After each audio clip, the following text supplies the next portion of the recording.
everybody, Patrick Connor here, and welcome to the Knuckles and Gloves podcast once more. We're here with part 2 of the Ali Frazier trilogy, which means we're talking about the Thrilla in Manila. So if you listened to or watched part 1, you're going to be totally clued in as to why we're kind of just abruptly picking up in the middle of a conversation, or seemingly so, on this podcast episode.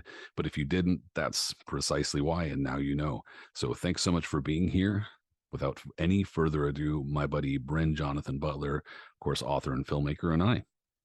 Which brings us to the Thrilla in Manila.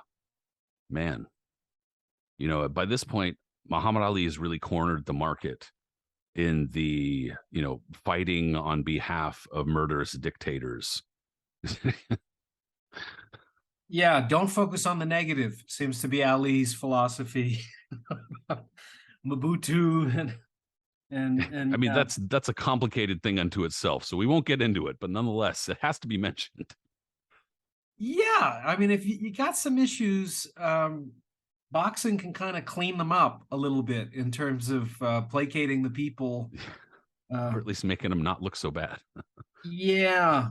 I mean, and I wish there was something presently going on that would be similar that we might compare it to, but there's just not. Nothing. Nothing. So yeah, here we are in October 1st, 1975. Fly over to the Philippines. Ali is now 224 and a half going into this fight. He's getting older, and Frazier's 215. So both the guys, gaining a little weight. They've been through a fair bit in this period of their careers. And I mean, this is a fight that's watched by over 1 billion people. 1 in 4 people on Earth, they estimate, were watching this fight. That's where Ali was as a cultural figure. I don't think it's any kind of exaggeration to think this was the most recognizable face on Earth at this time, which is kind of amazing. I was reading the other day that McDonald's, the Golden Arches, are more identifiable than the cross on Earth. It's the most identifiable symbol. I would believe it. Yeah. Yeah. And just to kind of branch off of that, I was thinking about this the other day, just because I, smoke a lot of weed and think crazy things. But basically, I was thinking, Muhammad Ali probably shook more fucking hands on the face of the planet than any person who ever lived. Shake hands, whatever, met, talked with, whatever you want to say. I mean, what an absolutely ubiquitous figure and instantly recognizable. Yeah, amazing, really. Yeah, I remember Jack Nicholson said something similar to what you're saying. He said, like, in the course of a year, your average sort of major celebrity is meeting more people than the average person will meet in a lifetime. And that's something that for somebody who's introverted is quite a challenge of, like Brad Pitt, I've read, has this disorder. I can't pronounce the word. I don't remember it, but it's the inability to register faces. He has like a cognitive inability to retain who belongs to what face. So he says he's been perceived as being rude in a lot of engagements with even some people he's met a number of times. But I mean, it is kind of a horrifying thing, I think, for a lot of us. As much as you, as a kid, dream to be famous, I think now the number one job that children are fantasizing about having is being an influencer. It's like over 50% of people want to do that. But the moment you hear about these influencers succeeding at it, it sounds like a nightmare to have that many people scrutinizing you and everything. Constantly worrying about what you're tweeting, Instagram, like everything. Fuck. Yeah. And yet with Ali, I can't think of somebody who seems to be enjoying the ride of it more. Like Jack Nicholson's another one where it's just like maybe the most beloved figure for a while, of just like, he'd be fun to hang out with.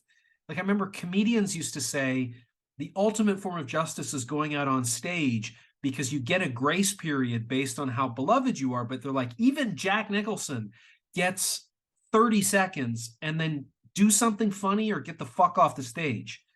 And they were talking about like how famous you are, beloved, is the grace period before you actually have to do something entertaining. And I mean, even with Ali, you have to think like the most beloved person on earth at that point, probably. I mean, I understand he's controversial too, and a lot of people hated him, but Sure, sure. nonetheless, people had an emotional investment in him, probably more than any other figure on earth, at least in terms of leisure activities, if we're going to call boxing that. So Ali cleverly in this fight negotiated that he'd have a 21 by 21 foot ring. So he's got it's a huge ring for him to run around in. Not that he's going to do a lot of running around, but like that is a big determining factor. The other big one is that he wanted 8-ounce gloves for this fight. So those are two little things that were negotiated that, you know, maybe animated or mitigated where this fight kind of went to some degree. And the other thing that's, I think, really important for us to remember if you watch this fight is it's 10 a.m. in Manila. It many of the accounts I read described it as being 120 degrees with the lights, and essentially the atmosphere felt like boiling water wherever you are, like the steam coming off of boiling water. So keep that in mind when you're watching how much of an output these guys put. Like if you're somebody, I'm half Hungarian, so we are meant to be in saunas. We're obsessed with them. I don't particularly want to get in a fight in a sauna. Like that just does not seem like an environment that would be particularly fun to exert yourself for like an hour in a ring. That's what these guys are fighting in. And another estimate is that Ali lost 5 pounds just from exerting himself in this fight, according to Ferdy Pacheco, who I've also heard is one of the biggest assholes in the history of boxing in terms of how he treated people, like reporters and such. But And I've also heard he might not be the most believable figure when it comes to stuff like this too. That he's a little bit of a bullshitter, but I'm sure you're right. some of the greatest storytellers are. You know, so what are you gonna do? This But is true. yes, I do think that definitely played a part because from what I've read, a lot of it had to do with the actual venue itself. Something with the corrugated roof helped, you know, basically turn it into a fucking oven. So it was just an absolute sweltering nightmare in this venue, and you know, just humid as shit. And you have all of these other elements. They've already fought twice. They're 1-1. You have the first fight, which was just, you know, it was a war, but it turned into a war in favor of Frazier, where he just was beat the crap out of Ali at a couple points. And then you have the second fight where Ali is more or less dominant, you know, and definitely showcasing his skill and his speed and basically his ability to figure stuff out in this second fight. And again, you know, not nearly as much has happened between the second and third fight as between the first and second, but some stuff still nonetheless has happened. And we're obviously clearly at a point in both men's careers where a lot has happened overall. And we and we we're not, sorry. they're not at the beginning of their careers. Everybody knows that going in, and the question becomes like, where are they? How much do they have? What is this? Like what is this turning into? I think everybody knew it was something special already, but they didn't know. You know, they weren't ready for what was going to happen. No, and everybody was writing off Joe Frazier at this point. He has 2 losses that are brutal to to Foreman and well to Foreman and Ali, but I mean he's still he by all accounts from Ali's camp, they gave him this fight because they were sort of like, yeah, like he's shot. So this will Yeah, be like easy. let's one for the road, you know? Yeah. And Ali, I mean, both of these guys are coming into this fight with 2 losses. Ali has had really tough fights against Ken Norton, but you can see with him too, where is Ali at this point? So it's I like that there's still the symmetry. The first time we see them, they're both undefeated. When we see them the last time, they also have the same amount of losses. So they've confronted adversity a little bit, and you're sort of wondering, as you say, how much do they have left?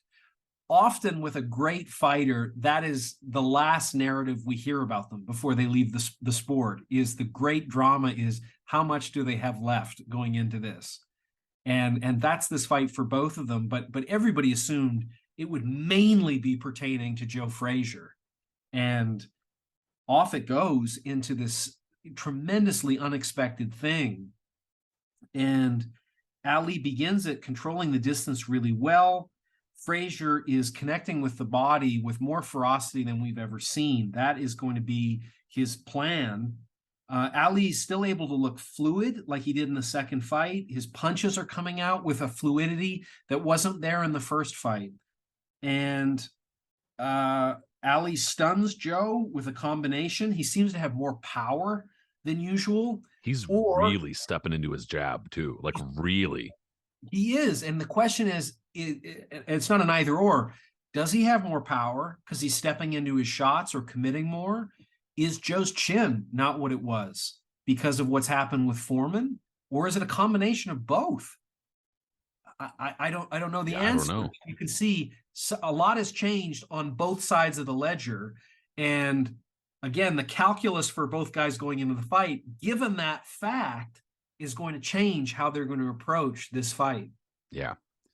Yeah, Ali was really stepping into some of his shots, and especially his jab. Early on, it was almost like he was trying to send a message, like, you know, I'm gonna hurt you in this fight or something like that. And that's what it looked like early on. You know, he did a really good job. Frazier, even though he was looked far better here, even just in the first round. Frazier looked far better in the first round of the third fight than he did pretty much entirely in the entirety of the second fight. I don't know if he needed a rest. I don't know what it was, but whatever it was, it worked. That being said, he did seem to me to get stunned at the end of the first round. And when he walks to his corner at the end of the first round, his legs look a little shaky. I was like, oh, maybe he got hurt a little bit. And so it's not quite the start that Frazier wants to this third fight. And I thought Ali took that first round, but that, like I said, Frazier is already far more aggressive, and he's not kind of like waiting for Ali like he was in the second fight. He's moving on in the second round. You know, and he, again, going back to the body, a big key from the first fight that he didn't do nearly as much in the second fight, opens up going to the body in the second round. And it's like, all right, here we go. It starts to kind of take off a little bit. And Ali battles back. It's a great fight.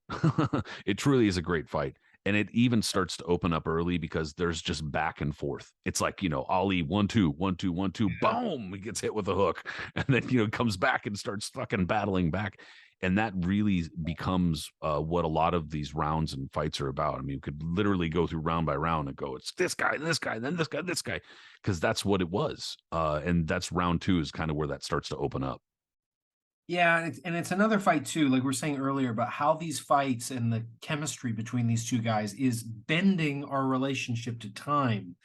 I know if a movie is a challenging movie, how aware I am of being uncomfortable in the chair. In this, you just notice how quickly it's going. Where you're like, how was that 3 minutes? Who's the timekeeper here? Like, it's going so fast as you're moving through it. Second round, Ali starts his clinching with the hand behind the head thing, finally receives a warning from a referee, and does it again 2 seconds later, and never gets a warning again. Yeah, that's the funny thing, is he goes right back to it and goes, yeah, whatever. But Ali clips Joe flush with a right hand and a hook right after the warning, and you can just see this is a different Ali. I mean, another thing is that he's heavier. I mean, he's 225 pounds going, or 224 pounds in this fight. But maybe that weight, kind of like Tyson Fury, who was never really noted as a puncher, suddenly when he gets up to 270, you're like, wow, he's fucking dropping guys now in a way that we're not really used to. 270 pounds of force behind, you know. Yeah. But I mean, but maybe, yeah, I'm with you though. I'm with you. Yeah, and maybe just Ali having better mechanics than anybody, utilizing that weight. There's suddenly the physics have just kicked in, and he's cracked what's necessary to do damage, to have some concussive power with his shots. But you can just see, like, it's just a different equation in terms of how Joe is responding to these shots. Plus, Ali is throwing in combination with bigger shots. So he's wanting to throw in flurries, sort of thing. And Joe is there to be hit because Joe wants to land big stuff to the body. Like Joe is not going for singles and doubles or triples. It's a home run every time to the body or to the head. Ali is trying to hit like doubles now instead of singles, the way we're sort of used to. But Joe is just boring in to get these body shots. But Ali is doing more than enough to win the first 2 rounds. Agreed. Yeah. And then in the third, finally, Frazier's able to turn it around on my scorecard. Ali is punching with far more weight behind his punches. He's trying to take Joe out, I think. And Joe is looking progressively less able to take the damage that Ali is inflicting upon him. His hooks are still pretty devastating, but he's just not able to land them as much because he's off balance from what Ali is doing. There's the rope-a-dope mid-round, and then Frazier just ripping to the body with Ali. Just drills him. And then finally in the third round, there is a great flurry between the two of them where it escalates into this toe-to-toe slugfest. It's a really close round, but I gave it slightly to Joe. And maybe it's just because I know where Ali is headed at the end of this fight. He is going to be pissing blood for a long time. Ferdy Pacheco, his doctor, is going to tell him, this should be it. You really, I don't really think it's healthy for you to go on at this point after what I've seen here today. And I'm just thinking that we're going to end up there. So I'm just thinking, like, how are these organs responding to what Joe is doing? Because Joe, you're going to find out, was willing to lay his life on the line for this fight and almost pushed himself to the point of death. Ali won the thing and said it's the closest to death that ever happened to him. Collapsed after he... Yeah, the second it's over, yeah. But Frazier was asked as an older man, I think at 63 in the Thrilla Manila documentary, if you could go back to have the 15th round and know that your life is on the line to do it, would you do that? And he was like, of course I would. Of course I would. That's where Joe is in this fight. It's not hypothetical. It's not figuratively. He literally was playing with his life in this fight because it became more important to him to win this fight than whether he lived or died. And I think the same is true with Ali. So those two willpowers are colliding here, which is why I think the rounds are just going so fucking fast as we're watching it, even 50 years later. So it's just such an incredible fight. How did you get us to the fourth round? Same. First two for Ali, third for Frazier, and I thought a lot of it was obviously Frazier. The body work it's hard. You could hear it, you could see it. It's not theoretical. You can definitely, it's doing damage. And then on top of that, Frazier moved it more into the kind of fight he wanted in the third fight, or in the third round, no question. He started taking it more into the brawl that he clearly wanted, although Ali, even going into the fourth, looked a little bit more compliant to that kind of fight than you might have thought, especially given the second fight. And so Ali, he lands some really good hooks going into the fourth, or starting out the fourth. But it starts to turn into a little bit more of a back and forth again. And what we're kind of measuring is Ali has figured out how to catch Frazier coming in. But once Frazier gets in there, Ali's a little bit more helpless, and Frazier can really go to work. And so that's kind of what we're measuring, Ali's work at the outside and the mid range as Frazier comes in versus what Frazier is able to do once he gets in there, which is considerable a lot of the time. And that's what we're kind of pitting against one another. And when Ali seems to have a little bit more time toward the center of the ring, a little bit less time on the ropes, he seems to do better. Although there are some times when he's punching off the ropes pretty decently too, including some nice 1-2s off the rope here.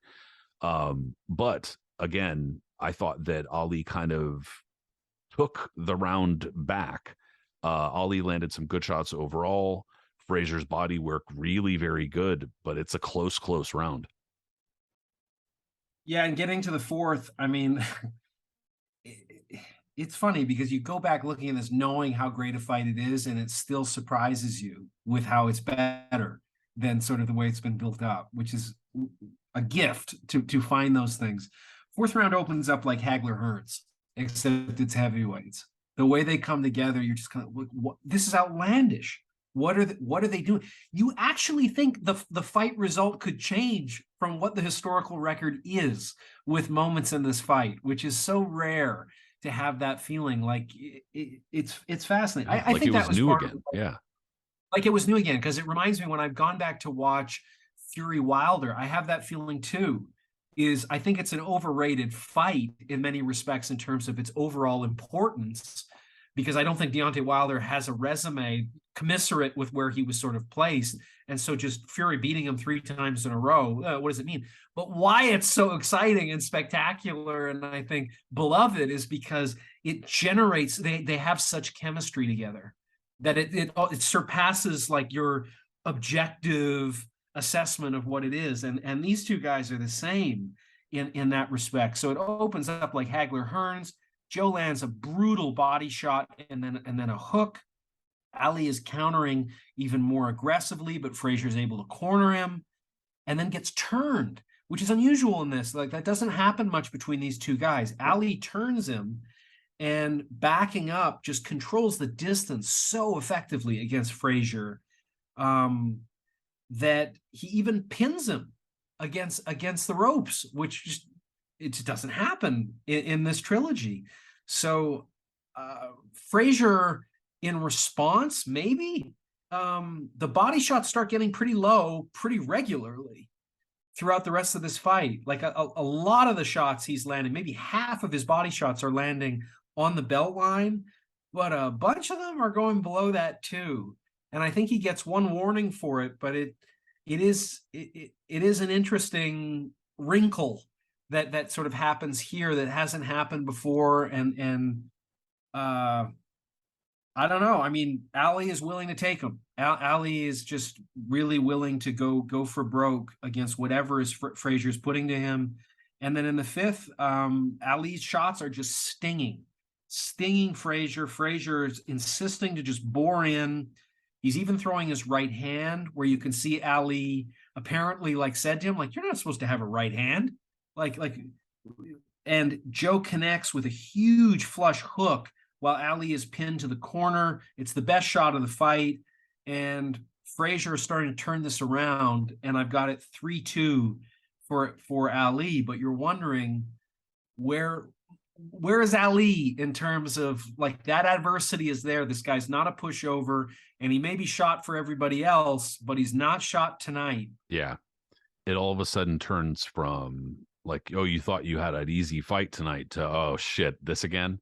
It really in about that moment, that's when it changes, because in the last like maybe 30 seconds or so of round 5, I have the same score as you. In the last 30 seconds or so of round 5, maybe minute, Ali gets hurt, maybe rocked, however you want to describe it, then goes to the rope and starts kind of playing possum, moving his head and stuff like that. But it doesn't work because Frazier follows him and then just catches him, times him, catches him. And it's kind of like, all right, you're doing your little routine, but you're doing your routine, then bap, oh shit, so it doesn't work as well if you're still getting hit. And he was still getting hit. And so I thought Frazier took that round. And then on top of that, also kind of changed the momentum of the fight, whereas Ali was moving real well. And there were some exchanges and it was close, but Ali was he seemed to be kind of on top of things. And in round 5, that seemed to change a little bit. Frazier took that round. And then again, round 6, Frazier kind of picked up where he left off, and a few moments into the round seemed to stun Ali with a hook, and that set the tenor for that round. And so, Ali, a few times he almost goes not quite panicky. That ain't the right word for it, but you can tell there's a difference between when he's fucking around because he's okay and when he's trying to convince the crowd that he's okay, even though he got wailed real good. And that's kind of what it looked like to me in round 6. Yeah, I mean, I have round 6. My notes are that this was the most dominant round that Joe had ever fought against Ali up to that point. Yeah. That's a huge hook early. Ali clearly has begun to tire. And another hook against the ropes, and Ali's in trouble. A deadly body attack by Frazier. Big exchange mid-round, which knocks his mouthpiece out. Yeah, and it escalates into a slugfest. Joe's getting the better of it, and then Frazier dominates the end of the round. and he's evened up the fight. It's now at 3-3. And I remember, it's funny. I I had when I had hair, I started getting my head shaved when I was 14. My barber was from the Philippines, and he told me that this was the first fight he ever went to, was this, when he was like a young Wow. guy. And I remember, because he was the first person to ever tell me about Manny Pacquiao. Because 14, we're like 1993. So it's like, you watch Manny Pacquiao. It's this guy. I'm not saying he said it right at that time, but I remember, because of the way he talked about this fight, the moment I heard the name Manny Pacquiao on TV, I was just kind of like, I need to pay attention to it. Like, this guy knows somebody, and he's talking about Pacquiao kind of as if it's an offshoot of how amazing this event was. Carlito was his name, magical guy. But yeah, the sixth round, you're thinking, I don't know what Ali's going to do. If this is Frazier, and Frazier can control a fight this effectively, by the seventh, Ali is getting bulldozed. He's far less effective keeping Frazier off. There's some good rallies from Joe mid-round to try to seize control again from Ali, but Ali is just picking his shots better while Joe is just plodding. And the best that Joe can do is try to get in a few of these vicious body shots, but he's taking a lot of fire to land them. But to me, Ali turned it around and was able to win that round, so he's up 100. again. Yep, 100%. Yeah, I'll just when it looked like Frazier was taking over the fight and starting to do some, serious punishment, Ali brings it back and, puts the fight more in his territory, where he starts getting Frazier on the end of his punches. That's something that Ali did a really great job in this third fight of, was just keeping Frazier right at the end of his punches and understanding that's where I need to hit him right now, not after that, after he's already in my face, or not when he's out there and I can't quite do damage. So Ali really understood that and did a great job of turning that around in round 7 when he really needed to. I agree. And then in round 8, Ali actually started looking a little bit tired here. I thought he started kind of clinching out earlier in the round as Frazier pushed forward.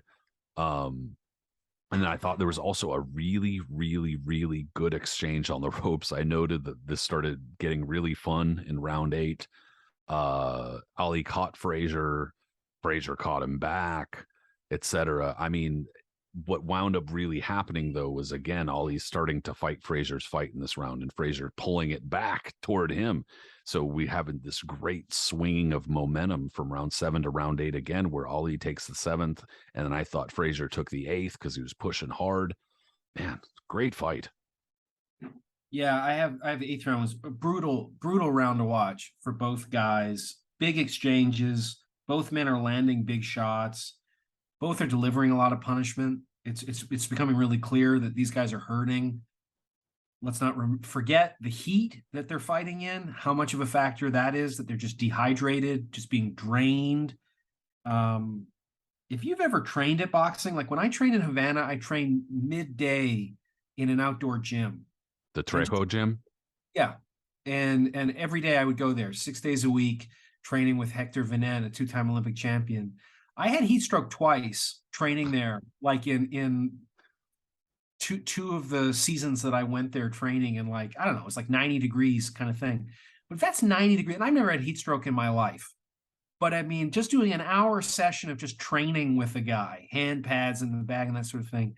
I can't imagine if you upped 30 degrees and the lights on top of that. If you've ever spoken in front of those lights that are on you, they're hot as fucking hell.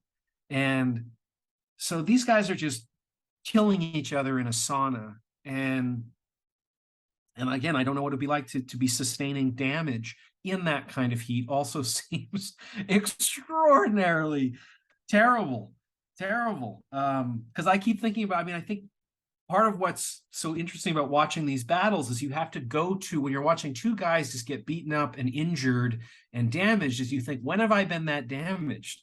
And there's always something that's missing from how you've been damaged that they're dealing with. I've done 3 marathons. I know that I couldn't walk for days after because it was horrible, the pain you're in. But nobody's beating on you while you're doing it. You're just, slogging your Right. way I've through been the injured, or I've been this, or I've been that, but not yeah, injured while somebody's fucking me up. Like, you know. yeah. That stuff is a byproduct of what you're doing. It's not the direct intention of what you're confronting as it is in boxing, let alone Joe Frazier's in front of you or Ali is opening up in front of you. And it's not going away unless you can get rid of it. And you can't neither of these guys can get rid of the other. So they're just in there for the long haul. So in the eighth, this brutal round, I thought Frazier did enough to take it. And what do these guys say when they go back to their corners? Ali tells his corner, this is the closest I've ever come to dying at this point in the fight. And when he steps into the center of the ring with Frazier at some point, he says to him, they told me you were washed up. And Frazier immediately responds, they lied. Great moment. I mean, like, these are the And I mean, it's been similarly. We forgot, or at least I forgot to mention it during the first fight, right before the knockdown happens. Supposedly, I don't know how much I believe this. I personally feel it's kind of bullshit, and it probably didn't happen. But the narrative is that right before Frazier knocks him down in the first fight, the 15th round, you can see Ali saying things. You can see him. He's punching and he's going da, da, da, as he's punching, and supposedly he said, you motherfucker, don't you know I'm God? Or something like that. And Frazier responds, God's getting his ass whooped tonight. Bap! And hits him with the hook. Again, I feel like that's a little too convenient movie script status. You know what I'm saying? Did it happen? I don't know, maybe. But regardless, point being, back to this third fight, Ali's talking to him. He's kind of, saying all sorts of shit, pulling his face into the clinch. And I noticed that he does that type of stuff, especially when he's in trouble, when he's hurt, when stuff's happened. It's almost like, I need that little extra boost. I need that fucking advantage. Let me get in his ear, yeah, and he's great at that. he is. I mean, again, and I see it with Tyson Fury too, that when Tyson Fury gets these moments, we think, who the hell wants to stand in front of Deontay Wilder? Where just at any moment that thing can hit you and you're just out and everybody's just watching what you look like being rendered helpless. And when Fury's facing it, it's playful. Like it's a very rare breed of person where that element of danger, being on that high wire, is something that you enjoy, that gives you pleasure, and doing it publicly, like that you risk the nightmare of humiliation that most Toreros, bullfighting. Yeah, absolutely, absolutely true. But I've been in a fair share of bullfights in my life, and I've seen several of the best fighters in the world, and in my opinion, the best ever. He's not playful about it. It's solemn. It's different when you see guys that are playful with playing Russian roulette with a smile on your face. It's just a different kind of energy. And Ali had it. I think Tyson Fury has it too. It's just it's mesmerizing to watch. I mean, I don't think these people generally live long with that kind of attitude. But some of them are world's greatest entertainers. So yeah, so ninth round, Ali begins to look exhausted. Either the body shots, the heat, whatever. He's older, he's heavier, but he's beginning to look exhausted. He's starting to look a little bit weary. But his guts just keep him throwing. And there's this feeling at this point in the fight that it's like both of these guys have become like soggy cereal.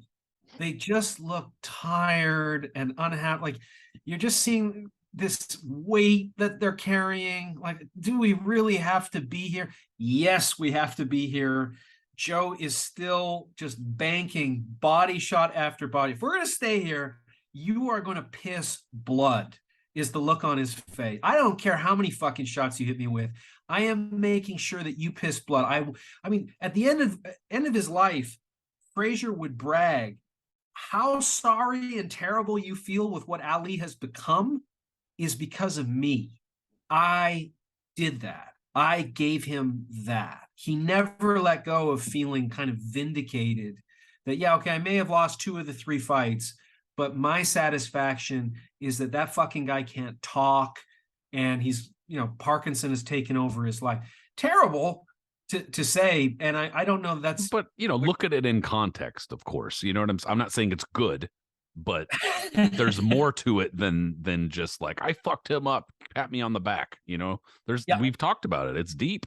it's deep. So ninth round, I gave it to Frazier. I thought it was about even in terms of the damage they did to each other, but I thought his aggression meant that he deserved to have the round. 5-4 Frazier. 10th round, Ali is so tired, but he is just countering with so many clean shots. Far more than Joe is able to land. Joe is scoring a lot to the body. He's definitely going below the belt line. Mm-hmm. But I had it even. So I'm Joe's still on top, 5-4-1, but this fight is so close. Yep. And then just getting into the 11th, all I'll say about that is, before turning it over to you, Ali gets this second wind from fucking where did he get it? I thought Ali took the 10th, but I also noted that it was a really good round. And when a round's really good, when Joe Frazier's in there, that's usually his kind of fight. So if you give Joe Frazier, the 10th round, I'm not going to be mad about it. It was a very good round. 11th round, I noted Ali's flurrying and throwing combination, catching Frazier as he's coming in. Ali absorbs a bit on the ropes, but steps off, catches Frazier a bit more. And I thought that Ali really was clearly opening up, and he also was starting to swell Frazier's eye up. You start to see when they go in close, Frazier's left eye is really starting to swell up. But also, as we know, years and again, the hindsight and everything. But if you look closely, you could see it's not just the swelling right here where it's starting to become a hematoma, but his eye is like a slit. Like his eye is a slit, and it's right even here's not swollen, but just around, like from a medical standpoint, that's kind of alarming. These days, I don't think the fight would have gone much farther than where it was. Even if Frazier was getting in there and landing great body shots and doing just fine overall, they were both tired, exhausted. But I mean, like, from just kind of don't stop that fight. But you look at Frazier's eye, and it's like, whew, it's starting to look a little bit rough. And you could see that Ali is obviously finding a second win, like you said in round 11. I thought it was a very fun round, but that Ali took the round because he'd opened up and kind of put himself on the line a little bit more. And then going into the 12th round, I thought that Ali had a real nice combination to begin the round. He's kind of bouncing Frazier's head around. Frazier is starting to get to a point where he's not really avoiding much that's incoming at this point. Earlier, he was moving his head real well. It's getting down low. A lot of that movement stopped. A lot of that movement has really slowed down, and he's eating a lot more powerful shots from Ali in round 12. Well, and the other thing, we haven't even brought it up, is that before all of this trilogy, Foreman is virtually blind. He's legally blind in one eye. So put that into the respective pipe and smoke it in terms of what he was able to accomplish. But the eye that we're talking about, this orbital bone and the swelling above the eye and stuff like that, that's the good eye that Joe has. Going into where like he's unable to avoid stuff. It's not just that he's unable to avoid it. He can't see it. He is operating blind while he's in there with Ali. So yeah, I mean, that second win in the 11th where Ali just turns it on, he is throwing so many clean, vicious shots in combination, catching Joe and adding more swelling to what's blocking Joe's one good eye to see what's coming at him. I thought it was Ali's maybe his most effective offensive round in the whole trilogy was that 11th against Joe. And what a gutsy moment for him to pull it out. Like when you just sort of thought the tide was turning in Joe's favor. 12th round, Ali is catching Joe so often that Frazier is unable to even get to his body anymore. And it's become this sort of phone booth fight where Ali is on the ropes for a minute and then just steals the round, I thought, by landing this flurry at the end of the round. I mean, I thought he was winning, but like clearly won it with that flurry at the end. But Frazier is in really, really bad shape going into the 13th, and he is operating as a blind fighter. Eddie Futch in his corner has told him to stand taller because he's just not getting out of the way of punches. I just don't think he grasped what the situation was and a proper remedy from it, which is shocking because Eddie Futch is one of the most respected trainers of all time in the sport, but I think he misdiagnosed what to do for Joe. I think that was the worst thing he could do, and probably almost certainly assisted Ali to clipping him a lot more effectively than he already was. And Joe just takes such a fucking beating in the 13th round. It's hard to watch. His mouth guard goes sailing apparently into the 5th row outside of the ring, and he keeps coming. And it's unrelenting. And this is where, I mean, Pacheco had a good line. Like, if you want to see the worst of what boxing can be and the best of it, you're looking at the same thing in this fight. Is you're watching somebody who is more willing to die than accept defeat. And I don't know how to defend it. Yeah, there's something both beautiful and disgusting about that. Yeah. Yeah. And despite that Joe is willing to do that, he's still losing the round so handily. And Ali has taken this commanding lead now 7-5, 1 even, according to my scorecard. I think the judges scored it way more heavily for Ali than you or I are. But now we're going to get to this pivotal 14th round, the last one that they'll ever fight against each other. But at this point, it was just really hard to watch it because you fall in love with both guys, and I don't know who I'm rooting for any longer. I love both of them for completely different reasons, and I just found myself, maybe it's just when you get older, even though I know you have kids, I don't, but I was thinking about like their kids watching their parents fighting like this, and these are multi-millionaires, and just being like, well, I guess this is who they are, but fuck, this is who the my fuck dad are you doing in there? Yeah, the fuck are you doing in there? My dad is. Jesus Christ. So walk me through how you got to the 14th round, and let's put it to bed. I'm with you all the way here, dude. I thought that actually Frazier closed round 13 with a really nice hook. The problem was he got absolutely ass kicked the entire time. And then 14th round too, Frazier's spitting up blood between rounds. His left eye is pretty much swelled shut, becoming a hematoma on his forehead, where it's like not just here, but it's like starting to bleed out onto the rest of the skull type of shit, awful shit. The type of thing where fights, they're almost assuredly going to get stopped these days when that starts happening. All he's clinching, he's exhausted, clearly, but he is finding a reserve that Frazier simply does not have at this point. And he just starts absolutely teeing off on Frazier. And it's not even so much like it's like, some sort of athletic endeavor in the sense that like it's sloppy.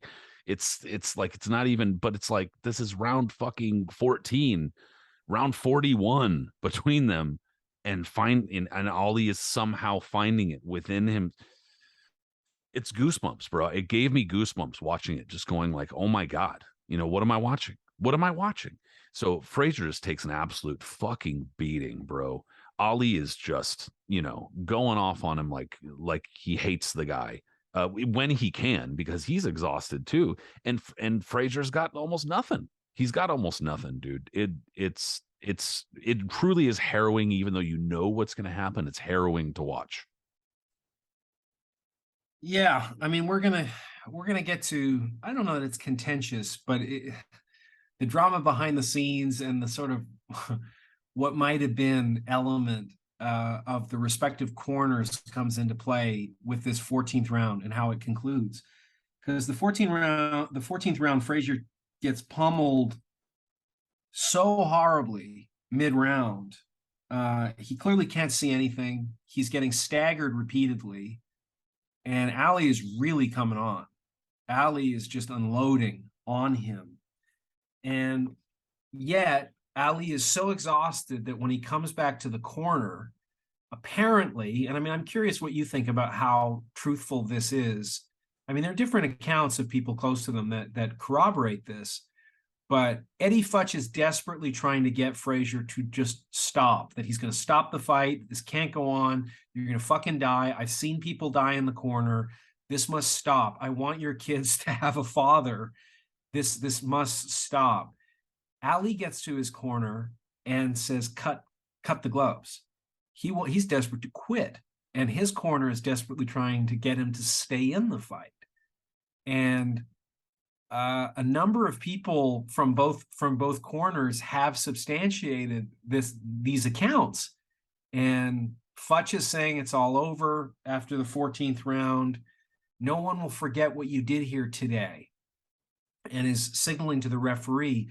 But somebody who was watching the fight was from Frazier's side, was behind Ali's corner, hearing Ali saying, cut the gloves. And them say, no, you can go out, you can go out. And he's wildly trying to signal Frazier's corner to say, like, he's quitting. But that wasn't conveyed. So the corner wasn't able to take that into account with whatever they were doing with Frazier to allow the fight to go on. But Angelo Dundee was rejecting Ali's petition to quit. And I believe Ali told his biographer, Thomas Hauser, Frazier quit just before I did. I didn't think I could fight anymore. So he has admitted that he wanted to quit. And yet the way it plays out is Eddie Futch protects his fighter, and Frazier, you can see him raging that he's given this much only to have it sort of taken away from him. I applaud the moral courage of Eddie Futch, but you can also see where Frazier would be like, what the fuck did I kill myself for you to just take it away at the same time? So again, there's just so much about what it could have been. I've never felt this about any fight in my life, but I wish it was a draw. I kind of wish like both corners, like, you know what, just fuck this shit. Let's call it even. Shake hands. Yeah, just shake hands. Something like that, because nobody should be asked to give as much as these guys did for this one, and let alone these two guys. But it is, as you say, it's just so hard to see how much they had to leave behind after this. And yet Frazier's going to walk away pretty quickly after this fight. Ali, you're going to get a whole lot more. You're going to get, years more of the deterioration. And so Ali is really interesting, because as much as he is an emblem, as an aspiration for all athletes to be like, oh my God, to become that, he is maybe more a cautionary tale at the same time. Well, again, the complexities come into play here, dude, because, on one hand, Joe Frazier got out. He got out earlier. He was cut loose. He got his freedom from this fucking ball and chain that is having a boxing career. Yet, he got to keep talking. He got to keep expressing himself in a way that Ali couldn't really. He even could, even until his, a couple of years before his death, was hitting the heavy bag, like, not great, but like he was physically, he was more or less still with it. I know that he had a lot of issues with alcoholism and whatnot, but he had demons, dude. He never let go of a lot of that anger. There's some people say, he forgave Ali at this time or that time. I don't know what was in his heart. I'm not going to pretend to fucking know. I don't know anything like that. But what I do know is that he lived with a lot of anger. He lived with a lot of feeling like he got fucked. In a lot of ways he did, dude. In a lot of ways he did. Defeating Muhammad Ali in his finest fucking hour, when it counted the most, and not really getting credit for it, because Ali's the greatest. Everybody loves Ali. He's the GOAT. And so, to be kind of just cast into his shadow like that, it's complex. He got out, but he never really got out. Whereas Ali, he's stuck in it. He paid more of a price than some fighters will ever see, and lived with it. but he will live forever. Yeah, and I think what this allows you to see a little bit too is our kind of popular narrative that virtue is what drives us towards achievement. But clearly, with both these guys, what you're looking at is addiction. You know, like I've often thought, like, are you going to learn more about yourself or women by dating 1,000 women, or by being married to just one woman and spending your life with her? Well, which is the more courageous choice? Well, it completely depends on you. You could be petrified of what you're going to learn about yourself from being with many partners, or you could be the other way around, petrified of just one person and what's going to be revealed from that. So it totally depends on you, which is the courageous choice. There's no objective truth about either. They both could be, or neither could be. And similarly, with something like boxing, what you're going to see with a lot of the people that get up there is that, as you say, they're tortured, they're haunted, they're damaged, and they're way more frightened of what life is like outside the ring than being in it. For most of us, being in there is the hell, is the nightmare, is the great terror of what could be exposed. For these guys, they've never felt safer than they do inside there. It's outside where they don't know how to deal with so many other things, because their supreme ability at this one thing has allowed them to live a life of one thing and not take on the responsibilities that the rest of us are forced to have to take on as we grow up.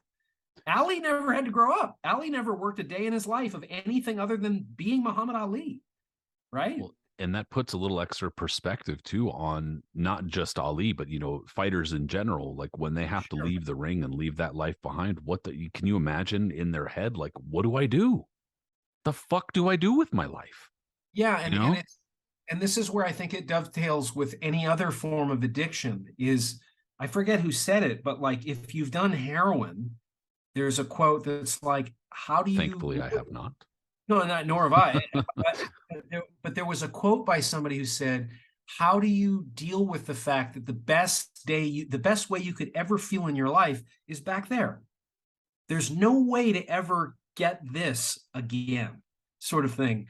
And I think it seems reflected with how a lot of these athletes deal with the rest of their lives. Whenever I see Mike Tyson after where he was at the center of the culture, now he just looks bored more than anything. He looks bored out of his mind. Like, yeah, okay, I'm Mike Tyson. It's Let's talk.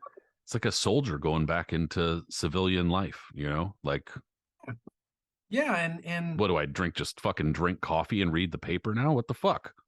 well, and yeah, what are the stakes when it's like life or death all the time that I'm building toward? Every fight is a crisis that these guys are going into, of conscience, of what's going to be exposed, of being prepared to kill somebody, of possibly being killed, damaged, never being the same person intellectually, on and on and on. All of that preparation transforms you from what is like a well-balanced individual who we're supposed to be in regular society. So they're living at the extremes as a normal all the time. And they have to do it completely sober. They can't eat their way out of it. They can't drug their way out of it. They can fuck their way out of it, which is why all of these guys are raging womanizers for the most part. I say that because all the trainers have told me that. They're extremely suspicious of any men that are faithful to their wives that are really good fighters. But it's And unfortunately, Ali was no exception there either. no. I mean, great moral stand against Vietnam because of what his relationship to God. It did not seem to be that big a consequence when it came to serially cheating on his wife. So yeah, unfortunate, but he was a little bit of a la carte, shall we say, in terms of now that apparently changed as he got older. I think he was a lot more consistent as he got older, but yeah, at the beginning he was a raging hypocrite about that kind of thing. But this fight, I like that way that Pacheco put it, even though I detest him, that if you're trying to tell somebody about what's the best thing possible about what boxing can offer and what's the worst thing, show them the Thrilla in Manila. You're gonna see it, and it is hard to watch, and yet you can't look away.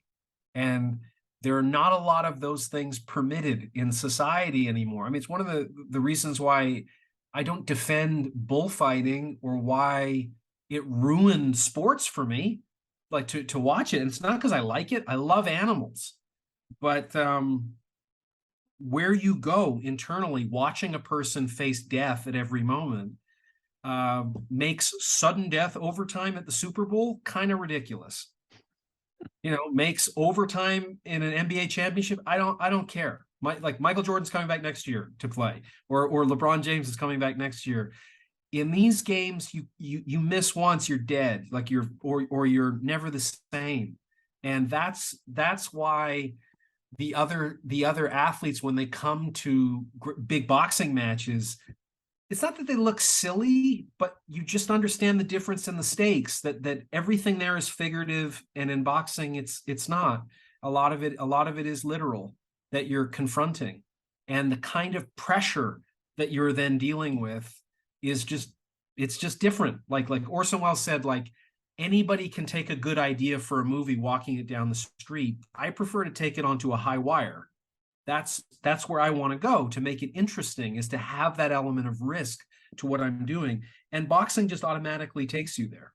It appeals to the most vain athletes that exist. And for that reason, the risk is the ultimate humiliation, in a way that no other sport can humiliate you, like losing at boxing can. And so